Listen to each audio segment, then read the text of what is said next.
Hey guys, what's up? Thanks for tuning in to another exciting episode of Combat Weekly. Again, thank you so much for your previous support and all the support so far. Really just thank you so much. If you haven't yet, please go smash the share, like, subscribe button if you're on YouTube. If you're on Facebook, just to follow the share, like buttons. Same thing, right? But, you know, we appreciate any support that we can get from you and all the support that we've gotten so far from you. Again, we have a huge show today. We have Cody Hier who's going to be fighting on the CFFC card in Atlantic City. They're on UFC Fight Pass. Huge show. We have Zed Montanez who's going to be fighting on the Art of War card in Philly, Pennsylvania, the old ECW Arena. I'm always going to call it that. We have Alton the Bowman Cunningham. He's going to be on the Dana White Contender Series coming up this summer, so he's going to talk about that. And we have Juan the Kraken Adams. He's fighting actually in just a few days on the UFC Ottawa card, the Quinta Cowboy card. We're going to be talking, man, a little bit about everything. We're going to be talking about Avengers Endgame and Game of Thrones in a couple of the interviews, so please, spoiler warning. I just want to forewarn you for that. We had to. It was so good. The movies and the episode was so good. We had to talk about it. But other than that, guys, please, like I said, just continue to support us. We appreciate everything you do. I don't want to talk too much, so stay tuned. Show's coming right up.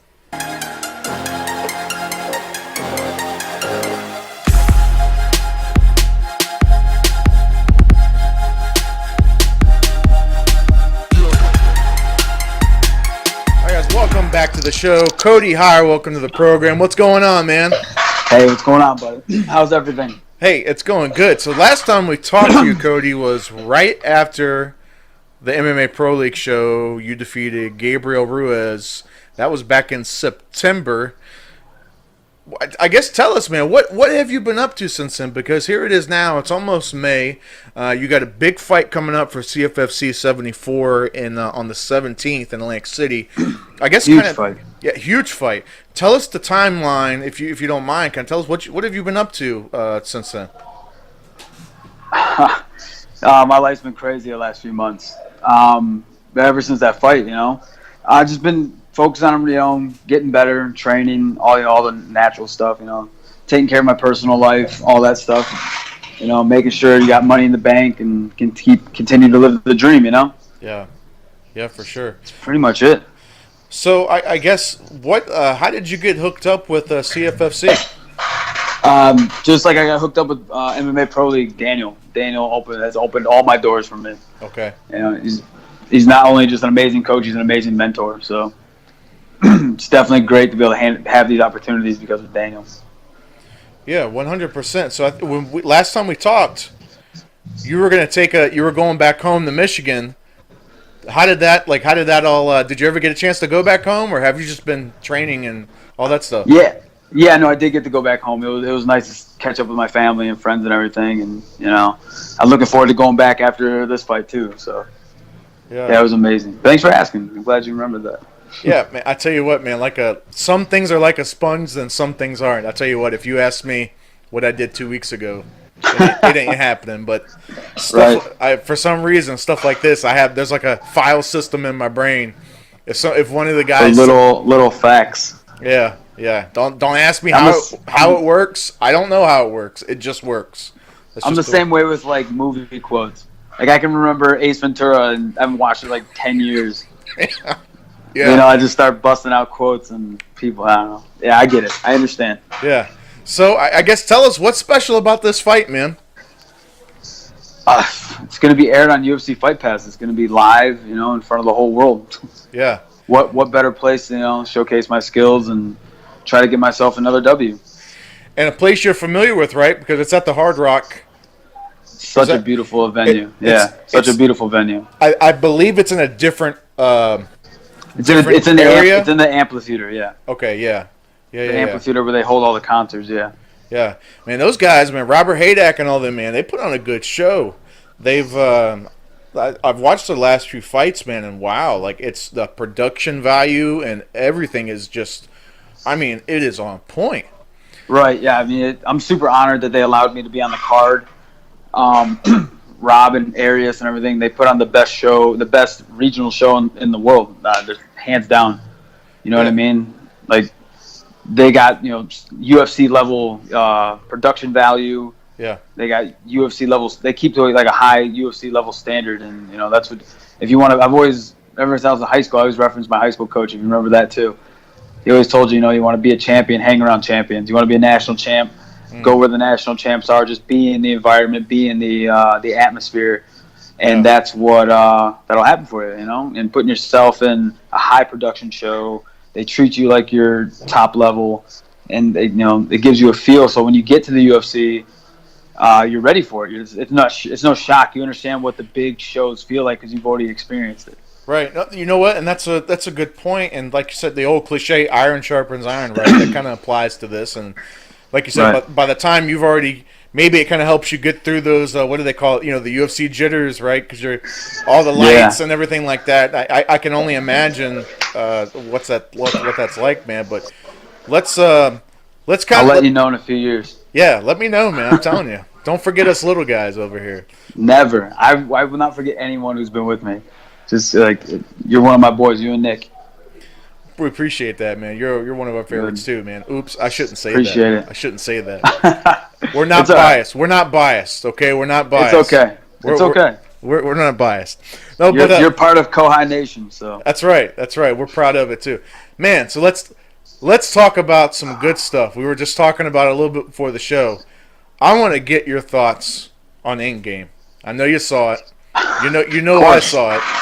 Of course. I saw it opening night. Let's talk about spoiler warning. So if you're watching the show and you haven't seen the movie, I guess just turn it off or throw us on mute. I don't know. But time skip. Slide past this part. Slide past this part. We're going to talk about Endgame. Yeah. 3, 2, 1. All right, you've had your warning.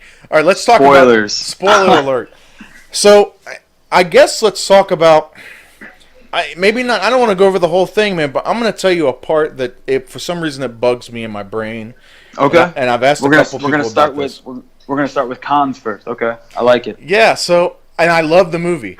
The movie. Right, great movie. It's not even so much a con more than it's just a weird question. It's just a burning question in my brain. So, when they were discussing, when they were splitting up to go look for the Infinity Stones. Okay. Right.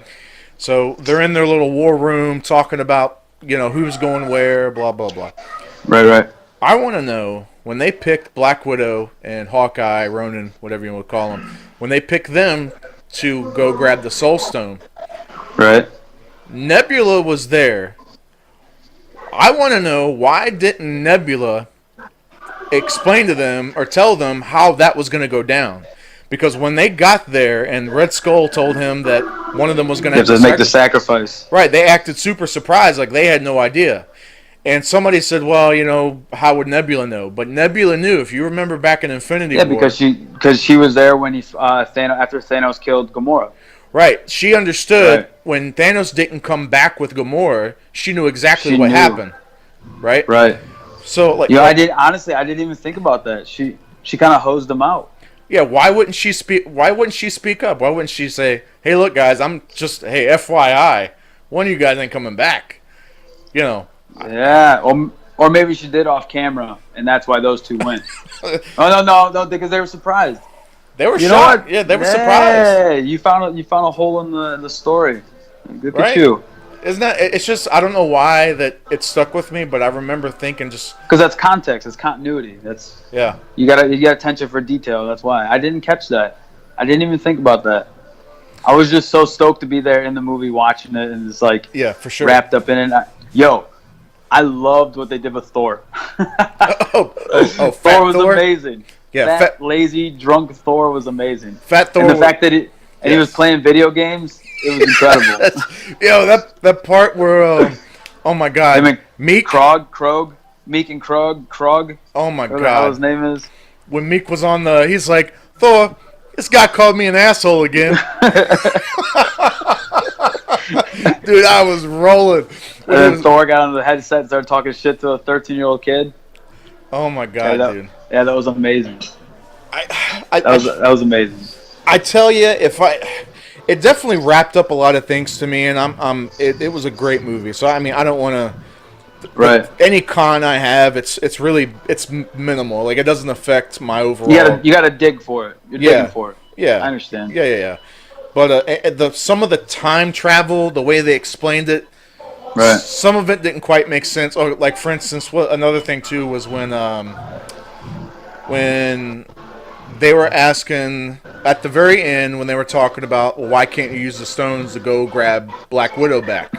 And they were like, Right. well, you can't undo what the stones did, right? Right. But yet we have a past tense Gamora. Why in the hell? Why couldn't they go back in time? Just go back, say, the day before. Because that would have messed everything up, right? Would it? If Gamora never got sacrificed, then the snap never would have happened, and then they would have created an alternate timeline. And that's what they were trying to avoid by taking the stones back, was not creating alternate timelines, keeping the timeline intact. But since they went back if they would have went back and saved Gamora from being killed, Thanos never would have got the Soul Stone. So the initial snap never would have happened, and it would have split into two alternate timelines. But Gamora's alive, though. The past tense Gamora's alive. That was Gamora from 2014, the first Guardians movie. That's why she didn't know Chris Pratt. That's why she didn't know Star-Lord. Remember? Yeah. When she met Star-Lord, she's like, "Really, him?" Yeah. Yeah. It's either him or the tree, right? Yeah. Right. Yeah. But doesn't that in itself kind of create an alternate timeline? Because the way she met, I guess her relationship with Star-Lord, it's got to be somewhat changed because they didn't meet the same way.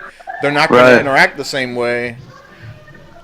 I mean, doesn't that in itself kind of create an alternate time? Or you're posing interesting questions here. I don't know. Yeah. Man. There's definitely some loose ends now that I'm thinking about it. Right? I mean, you're messing with time. You're time travel. You're doing a time travel in your movie. Yeah. Something's going to get fucked up. You're not going to catch everything. Yeah, that's true. That's dicey.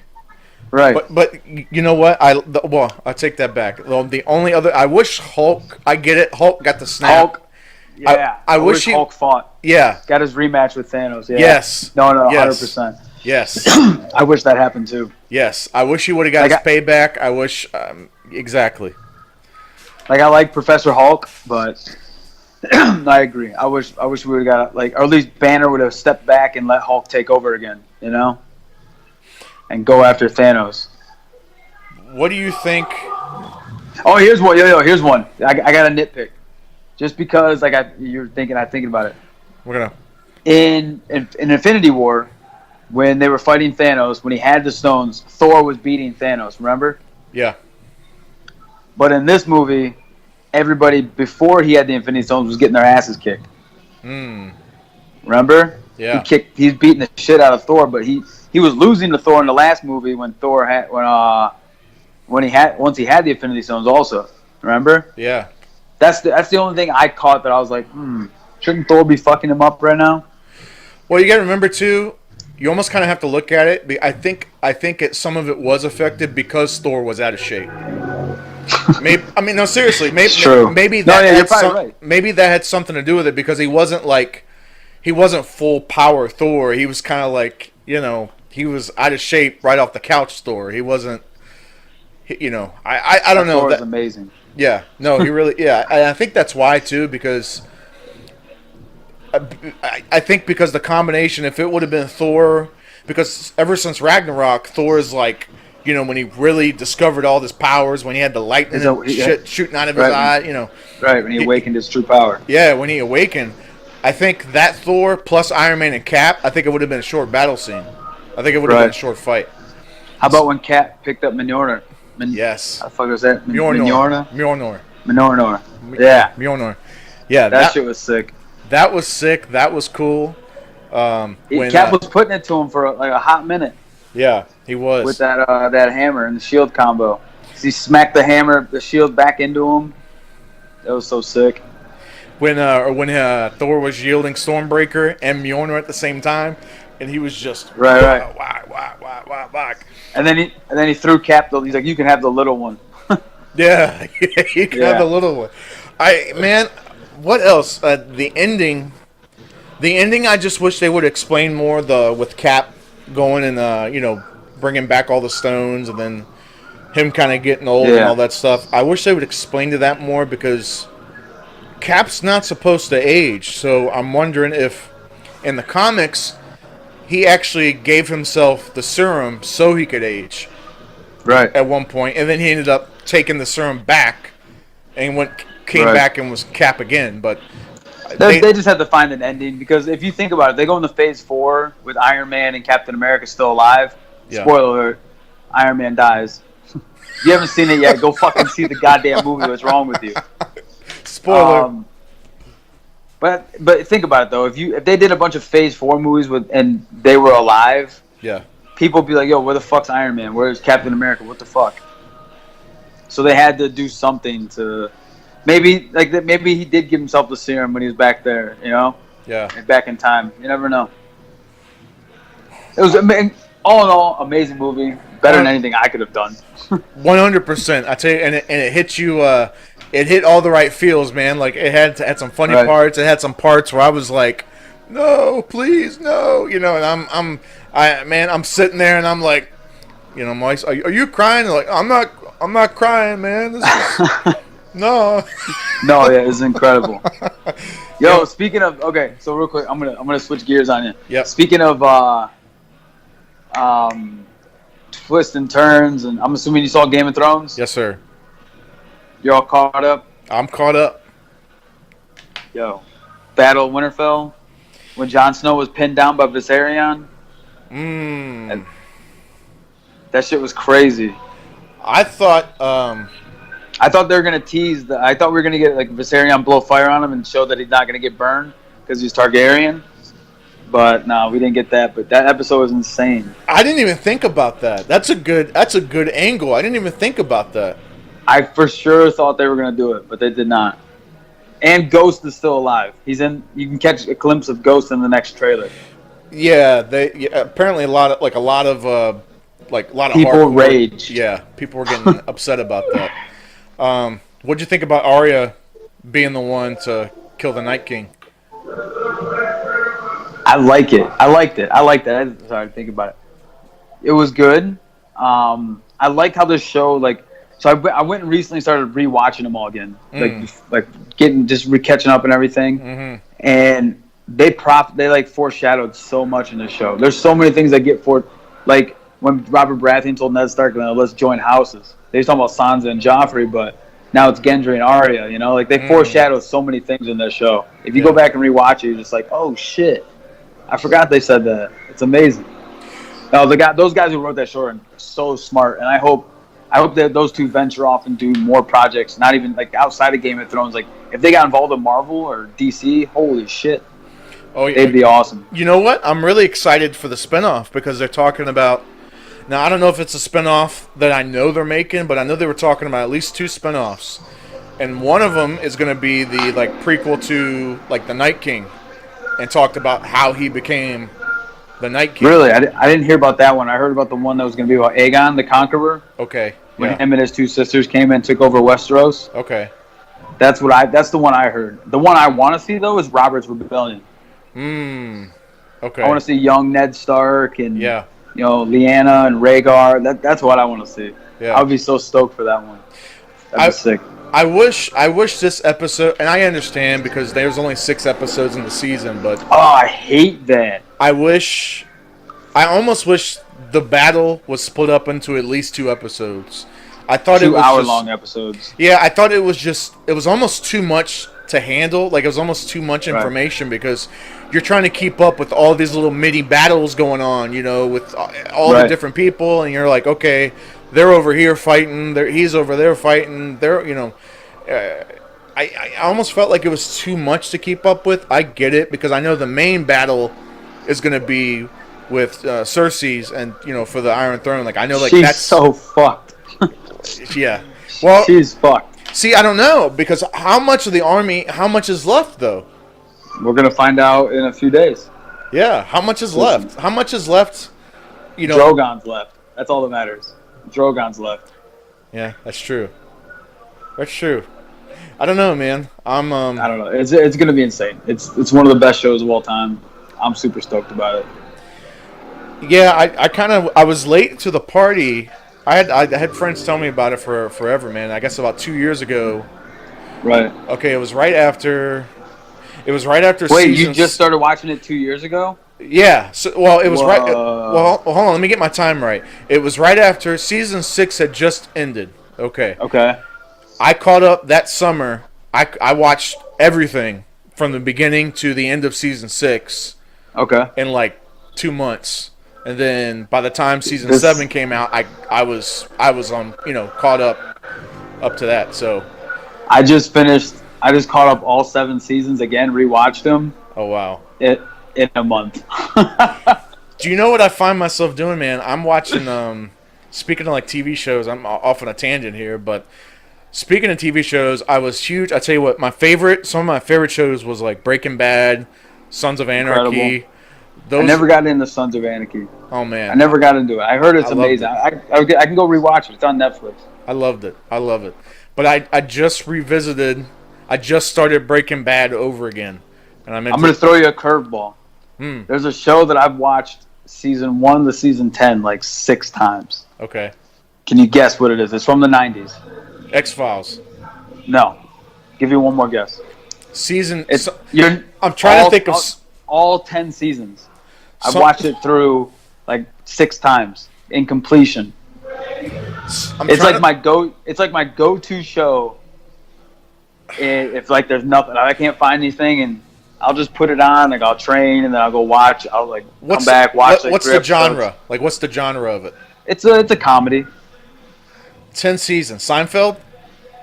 No, close. It's not Seinfeld. Frasier. Okay. All right. Frasier's my shit. Okay.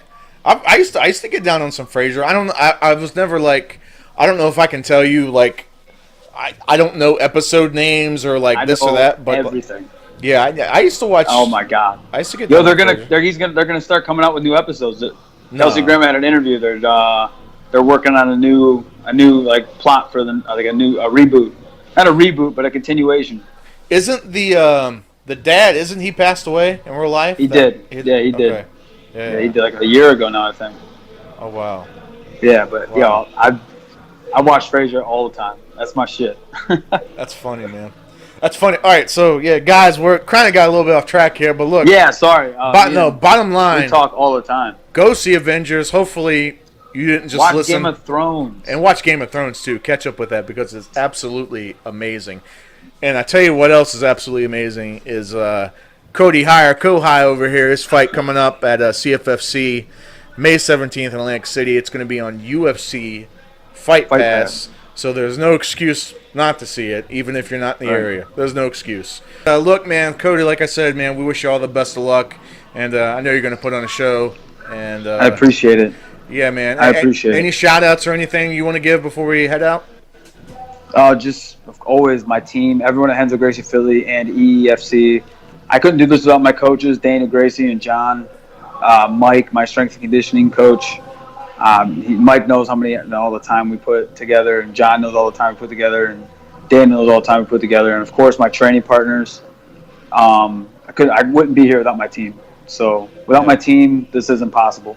No one man could just train by himself. Well, I don't know. There probably was some guy back in the day that did that, but not in today's game. You can't just train by yourself in a barn and show up and start knocking people out. But no, just of course my teammates, my family, all my friends, everyone who supports me. I love all you guys. You know that. So. All right, man. Well, good luck to you, sir, and we'll catch you on Fight Pass. Yes, sir. All right, man. Have a good one. This is the Irishman, Chuck Liddell. This is Chris Levin. This is Gary the Lion Killer Tonin. This is Marion Renault. Max Payne Griffin. Shannon the Cannon Rich. This is Juan the Kraken Adams. And you're watching Combat Insider. Combat Insiders. You're watching Combat Insiders. You're watching Combat Insiders. And you're listening to Combat Insiders. Guys, welcome back. Welcome to the program. Zed Montanez. What's up, man? What's up, man? How you feeling, man? Hey, I'm feeling good, bro. So it's been a minute. Last time we talked to you was right after the MMA Pro League show back in September-ish, right? Back in 15. Yeah, that's it. Back in September, and you had the win over Mike Pagano, and you've had a fight since then against Josh Trainer. And I guess, man, I tell you what, do us a favor, kind of tell us what have you been doing since MMA Pro League. Maybe kind of briefly go over, the Josh Trainer fight, and then let's talk about what you got coming up May 11th for Art of War. Yeah, man, I've been just still on the grind, man. The same vision, the same path, man. I've just been training, and I had my second fight with Josh Trainer, and it was I feel as though all my fights I always go in there like with adversity. Even my first fight with Mike Pagano, going in there with a black belt, he had clearly the amateur experience, more fights, and just and then plus I went there the whole distance with my first pro fight at 155, and I went in there and gathered up the victory. This fight, the guy has 6 fights, never got finished with strikes, and I did it in the first round. And I just, sometimes you kind of got to clap for yourself and give a pat to yourself sometimes. And I feel proud of myself, and I'm just, I'm learning, and I look at that fight all the time, and I can see my mistakes, and I'm my biggest critic. And I'm going to go in there May 11th for switch my whole style all up. And I know what I did wrong, and I'm going to capitalize it May 11th. Man, I tell you what, and one of the first things I said to you right after the Mike Pagano fight, I don't know if you remember this, was one of the biggest, I guess you call it a compliment, one of the biggest things that I commented about your fight, man, was how smooth you looked and how just relaxed you look, and how, it's one of those things, a lot of people, man, are really tensed up, and they're not loose, and they're not throwing the shots, and you just look so relaxed in there. And I think it's one of those things, I'm not saying you can't teach that, but I feel like some people, it takes them years to get to that point, to where they're that relaxed, and then where they're just, just ready to kind of deal with anything. And you were like that your first pro fight out. And then, like you said, with the Josh Trainer fight, I watched that, man, and it was solid. You were smooth, you were crisp, and it was like everything you were throwing, everything was thrown with a purpose. It wasn't just, there was no wild shots. There was nothing, everything was precise. Everything was accurate. Talk about your training, man. What has your training been like, maybe these last few months, and how do you feel like you've improved just since the Josh Trainer fight? I feel as though I improved a lot, man, mentally, physically, emotionally, even spiritually. And I feel as though, you give me the compliments how I look at my first pro fight, but I feel as though your head kind of goes from like, that did take me a while to get that relaxed in there. And even though I didn't feel as relaxed as I looked, I felt sloppy. I felt like I wasn't myself in there, even my first pro fight. And then my second pro fight, I feel as though I could have did way better. I was more open with my shots. I could have dominated and did better as well. But besides that, I'm just learning, man. I'm a student of the game. I'm training hard. Just listening to my coaches. I'm training over at Team Balance, and I have my manager Sammy Orpiza. He keeps me grounded, man. He keeps me humble, and he putting me around the right people, and he just kind of knows how to deal with me. He at times I'm kind of like a dreamer, a thinker. I kind of shift away from. I just come up with stuff sometimes, and I kind of shift away off track a little bit, and he doesn't. He knows how to deal with me straightforward. He knows how to be like, Zed, like, I'm not telling you to be an asshole, but what you want? No. And he kind of like put me on track, and I respect that. Yeah. And we building a thing together, man. And I believe that there's gonna be a lot of blessings to come, man. What do you contribute to specifically? I guess, like you said, the calmness. Do you do a lot of sparring? Is it just a kind of a natural, I guess maybe like a confidence within you, or what do you attest to that specifically? I feel as though, yes. In the past, I was mentally blocked. I was just always fighting the man in the mirror. I was always, just my mind wasn't there. Like, being a fighter, there's more to just being physically ready. I was always physically ready, but now I'm learning to be mentally ready, emotionally ready, spiritually ready, and I'm learning to believe in myself more. Like I had in the past, I was younger, I was prideful. I go in there with whoever, and I kind of started shifting away, and from the sport, and thinking maybe I'm not enough, and I started thinking negative about myself. And once you start digging a hole within yourself, you start going down, man. Like when you start harvesting what you put in your head, and I was putting myself in a dark place, and like I said, I've been always facing adversity my whole life, and I'm back to what I'm love doing, and I thank God for that. I give Him all the glory, and I'm just gonna keep on pushing forward. And no matter what, if He takes the wheel and go left, and I crash, it was just a lesson, and I'm building the strength to keep moving forward and being the best I could be.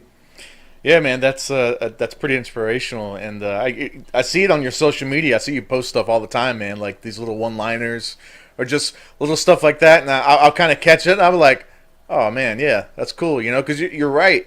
Sometimes people can kind of get in the hole and kind of just, like you said, you almost kind of dig yourself deeper. You don't need anybody else to dig it deeper for you. People just kind of get in their own heads and just make it worse for themselves with nobody else's help. So you're spot on with that, man. It's pretty inspirational. But so specifically, you got coming up Art of War, May 11th. It's at the I call it the old ECW Arena because I was a pro wrestling fan, but the ECW Arena and the out in Philly, and you're fighting Shelton Sales. So there's a strong wrestling background. I guess talk about him. What are you expecting out of him? And I guess any adjustments to your camp for this guy? I'm not going to sit here and lie. I did look at his footage. I'm not studying his footage heavy. If anything, I'm studying my footage heavy. I'm working on what he sees in my footage that thinks, like that he could capitalize on. I'm working on, and I'm just fixing things around. And he looks strong physically. And that's all I can say. He looks strong physically, and he looks like he's going to be rigid, strong. And that's all I can say about him. I don't know what's inside of him. That's what makes a fight exciting, to see if he got what it takes. All I know is he's coming in my jungle, and he's coming to Philly, and I know what I have. Physically, I maybe look, he might look in there looking like a monster, and I look slim, but I know what I have in here. And I know I'm physically ready, emotionally ready, and spiritually and emotionally ready. So that's what makes a fight exciting. So May 11th, tune in, get your tickets, and I'm going to put on a show. They put on a good show, man, Art of War, and I've seen their show before. And how did you get hooked up with them? I always had a relationship with Mike Biggins. He's a cool dude, man. And Dave Feldman, I actually signed a 3-fight deal with them, and I'm looking forward to them. Shout out to Art of War, man. They're a good promotion, man. They're a small promotion, but they're going to grow. And as my job is to help them and do what I could do to my best ability to make that happen, because they've been phenomenal to me. And they're understanding. There's a lot of promoters that want more for themselves, and they're actually looking out for my interests as well. They, as fighters, sometimes I don't feel as though I'm I don't think I'm better than anybody, but at the end of the day, I know that I risk my life out there for a little bit of a chump change. You know what I'm saying? And they're understanding of that. And at the end of the day, I still have to win for mine. You get a show money and a win money. So, and they're, like a lot of people don't really will push that out there. I don't feel as though I'm better than anybody, but at the end of the day, I know what I deserve. Nobody could put a value to me. No promotion could put a value to me. The only person that could put value on me is God. And I feel as though they're understanding, and they worked with me, and I can't wait. What's your plan, man? Where do you see yourself? Because obviously, there's you got like promotions like LFA, and then you got, of course, like like Bellator. You got one that's kind of making their way to the States now, and of course UFC. Like, what's your plans, man? Like, where do you see yourself kind of fitting in with any of these bigger promotions? Is it just kind of in your head just a matter of time, or is it just? you know what? And questions like that I used to shy away from in the past, and I really believe that I will become a Bellator world champion. That's something I always dreamed of. No offense to UFC. If UFC comes too, that's the big organization, and of course I would love to fight for UFC. But Bellator is something that I remember me having with my old gym back in when I was like 17. I used to train with a Bellator shirt, and I told myself I would never take that shirt off until I become a Bellator world champion. And of course I ended up taking that shirt off, but my purpose never changed, and it's still the same purpose, the same goal, and I'm back, and I'm aiming for that, man. I'm aiming for that, and I feel as though it's close, and I just want to be the best I could be, even though if it don't come, I'm not ignorant enough to face the unknown. Anything could happen, but I believe within myself that is a line for me, and I believe I will achieve it. Very good, man. Zedekiah Montanez, man, it was an absolute pleasure to have you on, buddy. And Art of War, May 11th, at the old ECW Arena. I'm going to continue to call it that because it's never anything else to me. He's fighting Shelton Sales. Please check it out. It's going to be an awesome show. If you're in the area, do not miss it. Zed, it was an absolute pleasure, sir. Thank you so much for your time, man. Thanks for stopping by. Thank you, man. If you don't mind, I want to give a shout out to my sponsors. I don't want to ruin them and forget that Stone Bay, Liberty Rose, Wet and Wild Inflatables, M Wealth Advisors, Primo's Transportation. Wait, sorry. That's all right. That's all right. Eckert and Lafferty Insurance. My manager, my trainer, Sammy O, Team Balance. I even want to give a shout out to TKO Fitness. I want to give a shout out even to Bill Algio's gym. I've been putting in some work over there as well. My father, shout out to Moses Montanez. He's been doing my conditioning, and shout out to my family and everybody who bought a ticket from me. I appreciate you guys. May 11th, I will put on the show, and I will dominate. All right. Good luck to you, sir. We'll see you on May 11th. Thank you, guys. I appreciate for having me again.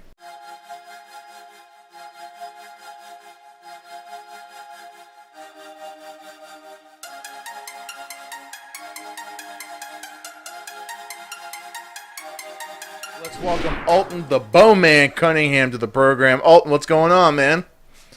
Oh, man, things are going, man. Just flowing, grinding. Yeah. What about yourself?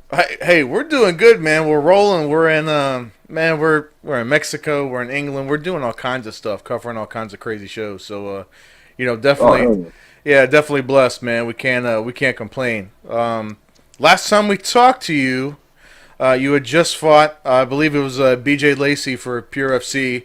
We had that crazy clip that went viral, man, where you knocked the guy out with your knee, and then you had a fight. You fought Eric Murray Jr. back in December, and now you're doing the Contender Series. I guess talk about it, man. Talk about, I guess, what's kind of happened with you since the Lacey fight, through the Eric Murray fight, and even up until now, getting ready for your Contender Series fight. Oh, man, so basically I just been in the gym, just perfecting my skills, perfecting my mindset, focusing on my mindset. Just focusing on getting better, man, making sure that I'm in the right place, and basically being in the right place and the right mindset to be able to perform at a high level. I made some good changes in my career with being in Milwaukee, good sacrifices with being in Milwaukee. I got a sports psychologist on my team now. Just things just going well, so, and then got this opportunity this summer on the Contender Series, so making sure that I'm in the right mindset and also make sure that my skills are right so I can go in there and perform. You only get one opportunity. You got to make the best of it, right? Yeah, 100%. I guess you kind of touched on that. So, my follow-up question was going to be, compared to, your last outing on the Contender Series, obviously it didn't work out the way you wanted to, but what changes specifically you think you've made to get you prepared for a second go-around?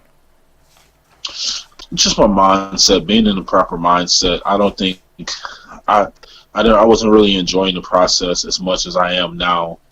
Last year, I don't think I was really, to be honest, I wasn't even grateful that the opportunity was given to me. I was expecting things to just be handed to me. And in this world, you got to take everything that's given to you. And, you know, I mean,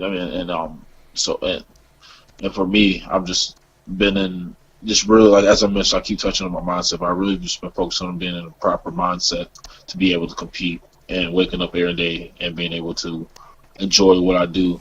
You know, they say hard work beats talent, and talent doesn't work hard. And you know, the changes that I've been making all I've been doing is really the same thing, just been grinding and just making sure that my mindset is I'm in a good mindset. So, yeah. Do you think it's only? I don't want to. Man, how do I word this question? Do you think it's just a matter of time, man? Like, you know, obviously you're a talented guy, man. You know, I've watched several of your fights, and it almost seems like, you know, you crank it up a notch each time you go out there, and it's like you could tell that you're learning that much more. And you could tell just from your confidence, you know, and just the way you kind of carry yourself, it's that much better each and every time you go out there. You kind of get an eye for things like this, especially you see guys on the regional scene, you see guys that are kind of right on that cusp of getting signed to, you know, like I say the big three, you know, like One, Bellator, UFC. Like you can tell, man, and it's almost like this just something about you, and you can almost tell you're right on that cusp, and I think you kind of feel the same way. I guess, where do you see yourself, man? Like, how close do you think you are? You think like this is it? So like this fight Contender Series, like you think this is your moment, so to speak? I know for a fact it's my moment. This was made for me, and the fact that they believed in me enough to bring me back onto the show says a lot. But I never doubted my abilities in this sport. I've always felt like I was going to be a world champion. It wasn't a matter of if I would make it to the UFC. It was a matter of when. I've always said that I would definitely be there, and this definitely June 25th would be the day I would earn my UFC contract. And I'm grinding there. I got tunnel vision. I'm grinding every day to make sure that happens. Nothing else matters except for that day. The guy you're facing, Tony Johnson, he's got a record of 7-2. You know, he did some. If my topology is correct, he did some Bellator stuff, and you know, and you're 7-1, so you guys are similar in record. He's been doing it a little bit longer, and I think he had some wider gaps, I believe, in between some of his fights. Yeah. But what do you see? What are you expecting out of him? I'm expecting him to bring his best, and if he doesn't bring his best, I mean, it really doesn't matter. But, you know, I'm expecting him to be at his best abilities, but it's not about him. It's about me. I'm going to go in there. I'm going to execute my game, and that's going to be the end of it. I'm going to knock him out and finish him in violent fashion and look over at Dana White and tell him how he needs to give me my contract. Yeah, that's great, man. So there's a big fight coming up this weekend, just to get your thoughts on it real quick. Cowboy versus Iaquinta is the main event for the fight night coming up. What are your thoughts on that? Man, I mean, Cowboy's on a nice streak right now. Iaquinta's on a real nice he got a nice little momentum on him after that big Kevin Lee win. Yeah. I think it's going to be tough. I think it comes down to Cerrone, man. If Cerrone's on his game, I think he definitely can make it tough for Iaquinta, especially when he's mixing up his kicks. He's a dangerous fighter. If Iaquinta can make it rough in the early going, I can see him grind it out and either getting a late stoppage with via body shots or getting a late decision win. But Cerrone's he's skilled, man. I can see him getting a third round head kick TKO.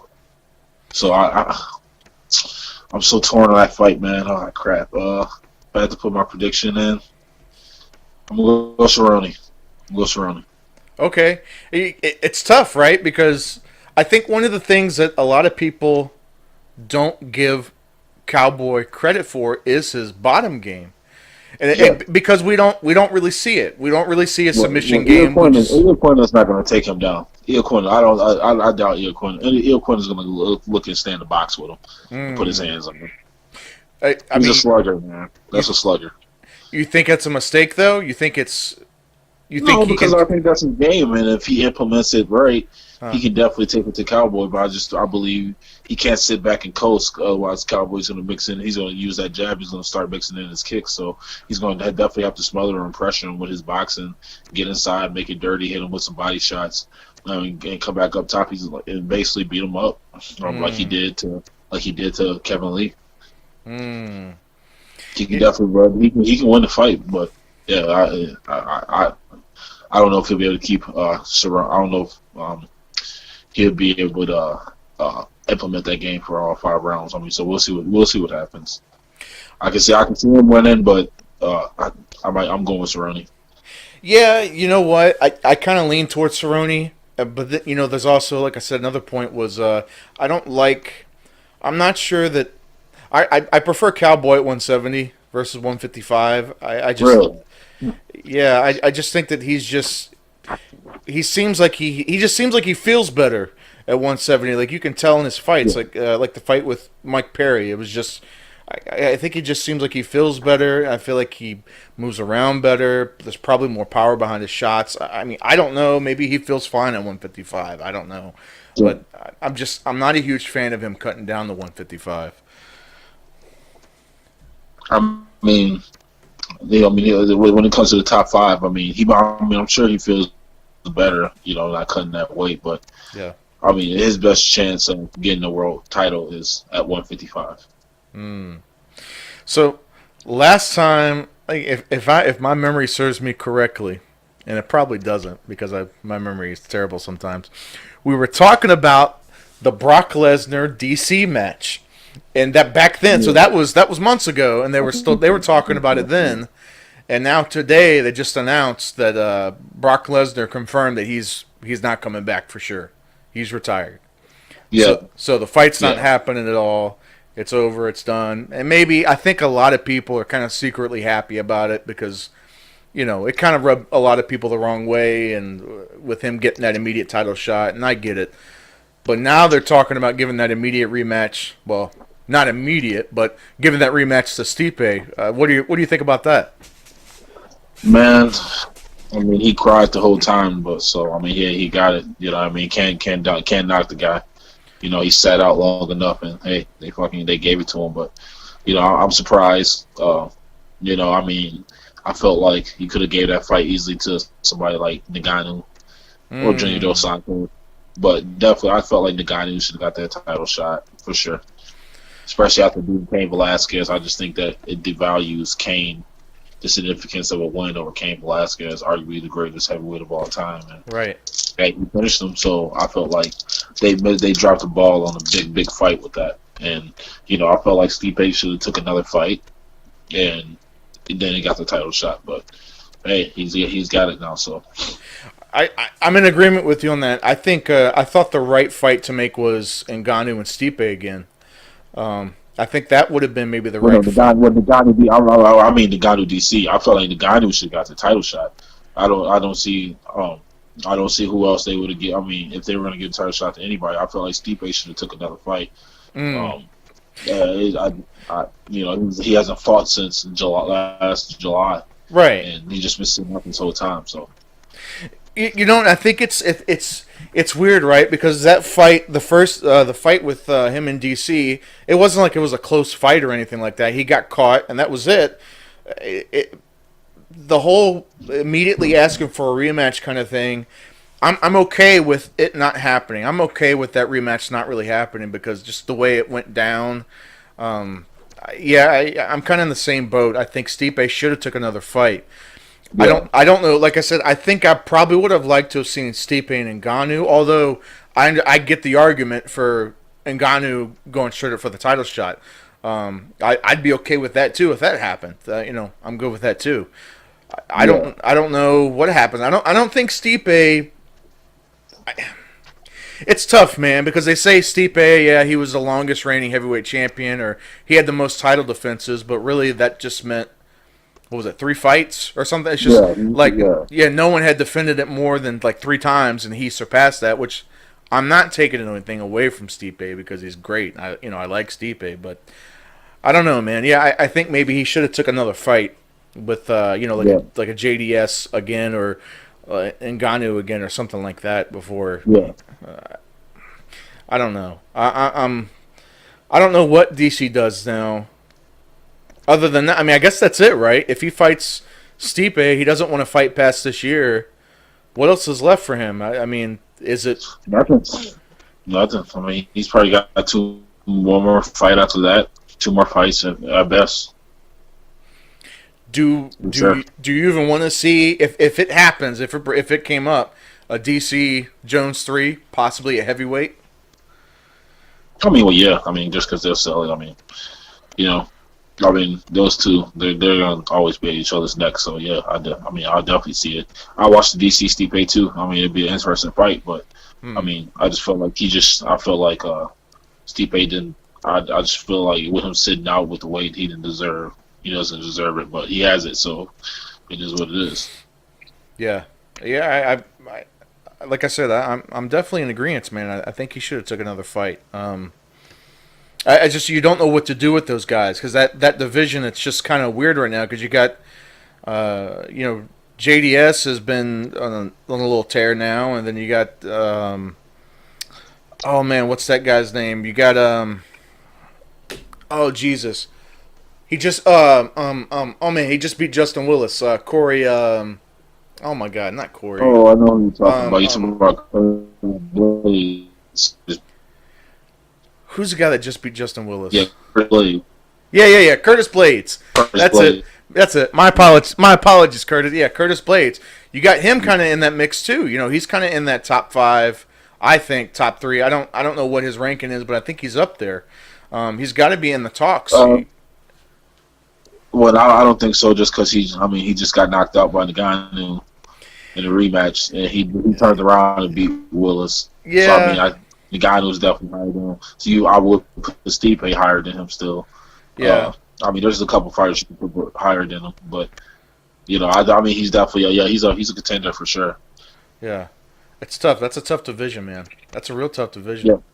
Man, so look, Alton the Bowman Cunningham, please check him out. It's June 25th, I believe, is the date for the Contender Series. Tony Johnson. ESPN Plus. Going to be on ESPN Plus. Please don't miss it. Don't miss it. Check it out. Alton, anybody you want to shout out or anything like that before you go? I'll just shout out my team, Pure B2B DJ and MMA. Shout out to my manager, Jason House, the team at Iridium Sports Agency.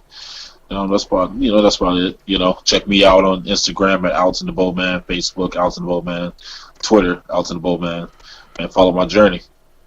There you go, man. Alton, it was an absolute pleasure, sir. Thank you so much for your time, and good luck to you. Hey, until next time, brother. Thank you. All right, man. Take care. Have a good one.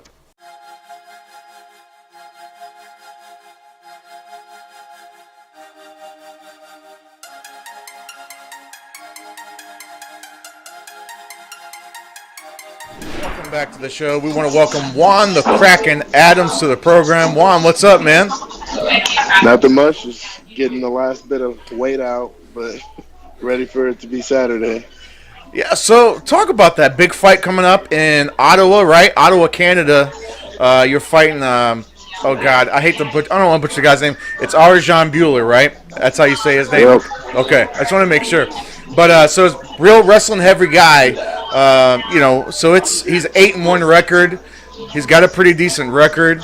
You're 5-0 coming off a hellacious win. How is the camp going into this fight? How are you feeling right now? I feel great. I feel better physically than I have for a fight. As we continue to grow and learn throughout each camp, the cuts get a little smoother. I come out a little bit sharper, and my skill set just continues to grow. So I feel great. We didn't really do too much different this camp. We did a lot more on the physical end of it, just because as you get stronger, you can do more. As you get faster, you can do more. So just as my athletic base continues to grow, Yep. so does the workload. Him having like that wrestling heavy background that he's got with a wrestling pedigree, does that change up your game plan? Or I guess let me ask it another way. when you prepare for a fighter, do you kind of just prepare for the best version of yourself, or does you and your team kind of prepare specific for the different your different fights? We really just kind of hold on. Did it change? All right, there we go. We don't really focus on them so much. Like my coaches look at their film, and they tell me what to do. We devise a game plan, but the way my coaches see it is, if they were that guy with that guy's skill set, how would they prepare to fight me? And I don't look at my opponent's film. I don't do any of that. I go in there and I try and get the most out of every training session I can to present my best self at the night of the fight. Yeah. And I think about what I'm going to do to them, not what they're going to do to me. Quinta and Cowboy, of course, is the headline for the fight. Who do you got in that? Oh man, I actually have Iaquinta in that one. Yeah, we fought on the same Milwaukee card actually. Was hanging out with him in the sauna and stuff. Real cool dude. Real level-headed. Has a really cool approach to fighting. I like his work ethic. I like his drive and everything. So yeah, I really think he's gonna, take it to him. I love Cowboy too, though. So that's a tough fight for me to pick, but I got to go with Iaquinta. Yeah, that's a tough fight for me too, man. Because obviously, like you said, Iaquinta, his ground game is, his wrestling base. Obviously, everybody knows it. But with Cowboy, his ground game is almost kind of deceiving because we don't get to see it a whole lot, right? We saw the armbar submission on Mike Perry, but we really don't see it a whole lot. And I think it's going to be interesting to see, Al's top game versus Cerrone's bottom game. So it's hard to call that one. So let me ask you about a tweet you kind of poked fun at yourself about the UFC tweeted you were the TJ Dillashaw of the heavyweight division, and you kind of retweeted it, and you're like, man, that tweet doesn't age well. Talk about that, man. Talk about with TJ Dillashaw getting popped. It was a huge blow. I don't know if anybody was necessarily surprised. I think that was kind of the reaction. Nobody was surprised that he was taking it. I think it was just, I don't know. I mean, I guess it's still shocking whenever, especially like a champion, whenever a big headliner, gets popped for something. But I guess talk about that. Talk about the use of PEDs and fighting in general and how prevalent it is. I mean, I think it's a lot more prevalent than what people realize. I mean, everyone out here is on some type of supplement to help them train better or help them recover better. A lot of guys will, weed isn't necessarily a performance-enhancing drug, but yeah, it helps you relax, after a hard day of training when your body's in, crazy amounts of pain. You smoke that, it's easier to go to sleep, I know some guys that, will do it between training sessions just to relax. Yep. My thing on it is that if you're willing to put that in your body, the contracts we signed, what's at stake if you get caught. If you get caught, that's on you. I don't condone it. I mean, I'm hesitant to even take a lot of protein unless my coach forces me to. But that's also because, I've been getting steroid tested since I was 16. So, yeah, every organization that I go to, I get randomly selected. But it's, I think it's a lot more prevalent than what people realize or are willing to admit. And it's one of those things where people don't really want to acknowledge it. Yeah. So when it happens, of course, you're going to be shocked a little bit. But at the end of the day, TJ was under a lot of pressure. Those are pretty big paychecks coming through for him. And the more he performs, the more he gets paid. So I get it from that standpoint. I'm not saying I condone it, but I understand it. Yeah. And the fan reaction, fans will take a high ground all they want to, but at the end of the day, they love the spectacle of it, right? Sure. And a bigger, faster, stronger guy is more of a spectacle. It sells more. It's what they want to see. For a prime example, Greg Hardy, he's not a good fighter. Nobody's gonna lie to you and tell you he's a good fighter, but people tune in to see it because of the controversy. People like to be a part of something that they feel is a big deal, and that's just how it happens. So it's a double-edged sword. Both sides are a little bit to blame there. I just know I don't do it. I'm glad that there's a testing protocol in place, and honestly, I wish everyone got tested as often as I do. You know, that's a good point. I kind of compare it to kind of pro wrestling in the sense of, you know, a lot of pro wrestlers when they're on the juice, most of them aren't necessarily taking it. Now, granted, obviously to make themselves look better, but most of it is for recovery purposes because they're on the road so much and they're doing so much damage to their bodies. And you know, you guys train so hard. You know, there's damage being done to your bodies. You know, especially the guys who spar really, really heavy, and it's just. You know, I know a lot of guys take it for merely just for recovery, just so they can make it to the next training session, you know, and to make it to the next fight. But to touch on another point you just brought up, Greg Hardy, let's talk about them. We know he's your favorite guy to watch. Where did the bad blood start with him, man? Honestly, it started back when it was after my second pro fight and in one of his amateurs, right when he had said he wanted to go pro. We were both with LFA at the time, and I'm like, yeah, fine, I'll fight him, like, whatever. That fight didn't get set up. His man, hold on just a second. Yep. No, so it happened that way, and then when he got on Contender Series with 0 pro fights, that kind of put a bad taste in my mouth. And I didn't like him then. The fact that he's getting promoted, he's fighting in a prime slot, whereas, I'm the first fight on Contender Series. Yeah. I mean, there's not going to be a whole lot of eyes on me. And it only got worse, once we were both signed, his management company called me and asked if I wanted to be managed by them. And I was like, nah, because I like my management company. I like Mata Leon. That's who I signed with. Yeah. And they kind of just kept name dropping, and it got to him, and I was like, I don't like that guy. And they're like, well, why not? Are you scheduled to fight him? And I said, no. And I feel like he's being protected from me. They're like, yeah, well, that's what you do when you're building a star. Like, we're building a star. So they basically told me that he's not going to fight me. And on top of that, you've got a guy like me. I've given everything to this sport. I've spent my entire life trying to do things the right way. I went to high school. I graduated from high school. Went to a top high school. Then I got Eagle Scout. I went to college. I got my degree. I wrestled collegiate. I was a team captain. My whole life I've been trying to be a good example and live things and do things the right way. And I feel like it's biting me in the butt now because there is no controversy in my past. Whereas you have this dumbass who hits chicks, who's blowing coke, gets arrested for cocaine and stuff like that. And he goes and with not as impressive of a record as me, less fights, he's getting better placement on cards, and even after he loses, he's still getting this prime treatment. It's not fair.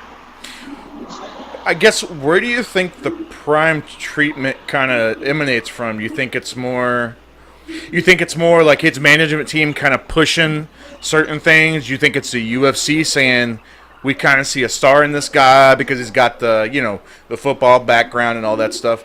You think it's more on that end, or like where do you think it falls? I think it's a combination of that and a combination of the fact that it's a spectacle. He's polarizing. They know controversy sells. Conor McGregor is a prime example. Sure. People tune in to watch him whether they like him or not. So they know he's a big split and it's going to be more eyes on the screen. So that's what they're going to do. And I can't blame them necessarily. It's their company. They're in this business to make money. Right. And that's going to build money in. But what they fail to realize is, people stay for a good product. If you put out a good product, people are going to come. People are going to invest in that. People are going to consume that. So, yeah, his management company is playing a big role in it. They're promoting him as a star, and the UFC sees ex-NFL player. Right. They're going to draw in a new audience from that. And I get it. I'm just saying that it'd be one thing if they were doing all that and he was still going out there and at least looking like a good fighter, but he's not.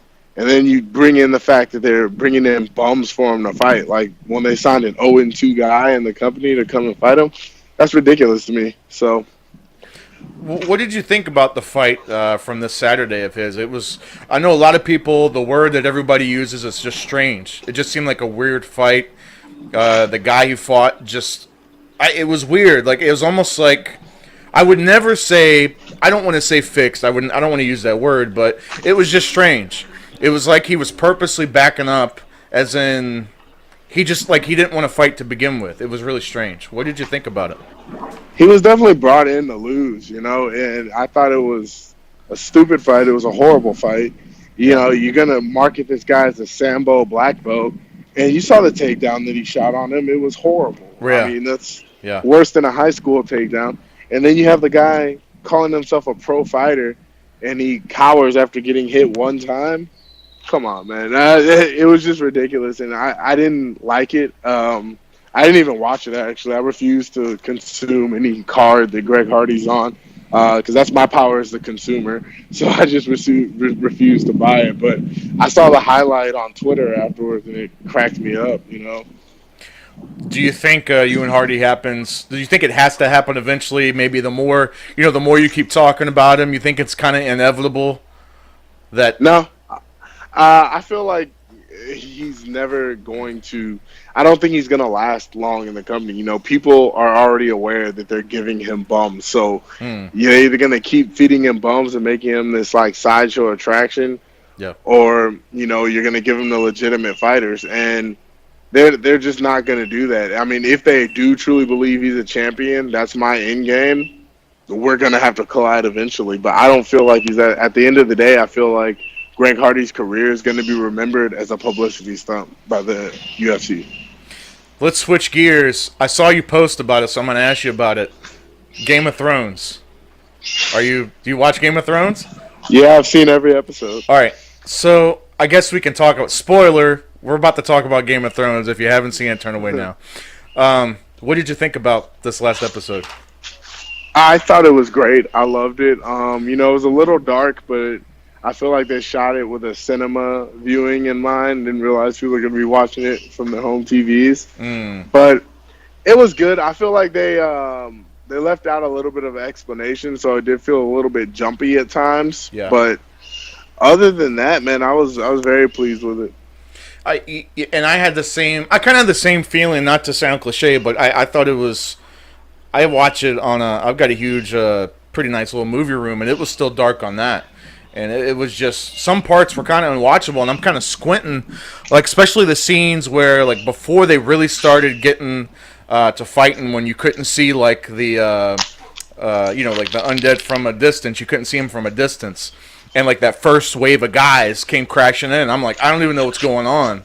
I can't see it. I just, you could just hear guys dying and hacking away. What about the Night King with Arya? You think that was... Did you think that she was going to be the one to kill him? I didn't think it was going to happen until, right when she talked to the Red Lady. I honestly thought one of the dragons was gonna kill him, or Jon Snow was gonna do it, but she was the third option for me. I love the way it ended. There was suspense all up until the killing blow. When he caught her in midair, that was dope. Yeah, and then she dropped the knife, and that was pretty dope. Dropped the knife and then stuck him with the other hand. I don't know, man. I'm pretty. I love Game of Thrones. I started watching it a couple years ago, and I caught up on the whole series in like a month and a half. And I don't know. I'm kind of torn on this episode. I thought at least it was going to last 2 episodes. I feel like I mean I get it because I know they have to focus. They've got 3 episodes left, and they have to focus on the whole thing with Cersei and all that mess. They have to finish that up, and I know that's probably going to take at least 2 episodes. I get that, but I really thought that this battle, like this was the battle they've been building towards, for the whole damn show, and it was like, it was good. It was good. I just don't know if it was like, if it had that epic feel, and maybe because a lot of people are kind of coming off, because most people, if you're Game of Thrones fans, you probably saw Avengers, so like maybe like you're comparing that huge battle scene at the end of that. Maybe you're kind of, I don't know. Maybe it kind of waters it down compared to that. Definitely. I just thought. Go ahead. Well, the way I feel about it is, this wasn't the overarching thing about the show. You know, even if you look at the books, it was Song of Ice and Fire and Game of Thrones. Like Right. the Night King, the Living versus the Dead was kind of a sub. Even though it's a more major battle, Right. it's a subplot of their world. You know, the whole premise of the series is who's going to sit on the Iron Throne. Sure. You know? Sure. So this is kind of one of those things that, all right, well, we got to resolve this threat, but we're still concerned about the Iron Throne. Even in the last episode, you see Daenerys, when Jon tells her his true lineage and stuff, she goes, well, that means you are the last male heir and have a claim to the Iron Throne. Like, Yes. that's what she's thinking about. So that's Yes. what everyone's thinking about. So you have the Starks are more concerned with the living and the dead, and they just want to live on their own and live. But everyone else in the show is concerned about the Iron Throne. So